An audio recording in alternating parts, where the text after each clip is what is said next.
لدنی سے کیا مراد ہے؟ ہمارے یہاں پورا کا پورا ایک تصور پایا جاتا ہے اور کہا جاتا ہے کہ خود سورہ کہف میں اللہ تعالیٰ نے ذکر کیا ہے کہ وَعَلَّمْنَاهُ مِن لَدُنَّا عِلْمًا، کہ اللہ تعالیٰ نے اپنے ایک برگزیدہ، اپنے ایک محبوب، ایک چنیدہ بندے کو ایک خاص علم عطا کیا تھا، اور وہ علم جو تھا وہ اصل میں اشیاء کی حقیقت کو جاننا اور طریقت کا علم ہے۔ تو خود ایک علم موجود ہے، اللہ تعالیٰ اس کا ذکر کر رہے ہیں، تو پھر اس کے حصول کو کیوں نہ لوگ اپنے لیے مشعل راہ بنائیں؟ علم لدنی سے کیا مراد ہے؟ اس سے پہلے جو آپ سوالات آپ نے کیے ہیں ان کا ماخذ بھی یہ کیا، اور وہ یہ کہ بعض لوگ جو نہ زبان سے واقف ہوتے ہیں، نہ اس علم سے واقف ہوتے ہیں، نہ علم کیسے بات کرتا ہے اس سے واقف ہوتے ہیں، وہ اس طرح کے تصورات قائم کر لیتے ہیں۔ یہاں بھی وہی صورتحال ہے، یعنی یہ علم لدنی کوئی علم نہیں ہے جس کا ذکر ہے، عربی زبان کا ایک سادہ لفظ ہے، من لدنا علما، یعنی ہم نے اپنے ہاں سے ایک خاص علم اس کو دیا تھا، بس اتنی بات ہے۔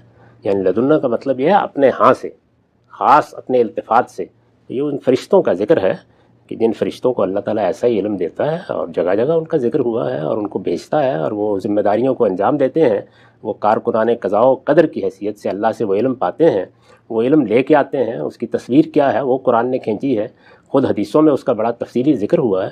تو اس لیے یہ کوئی خاص علم نہیں ہے، یہ تو عربی زبان کا ایک عام لفظ ہے جو استعمال کیا گیا۔ جیسے میں کہوں کہ بھائی میں نے تو ان کو خاص طور پر تربیت کیا ہے، تو اس میں خاص طور پر سے آپ کہیں کہ یہ کوئی خاص علم ہو گیا ہے، اس کا ہرگز یہ مطلب نہیں۔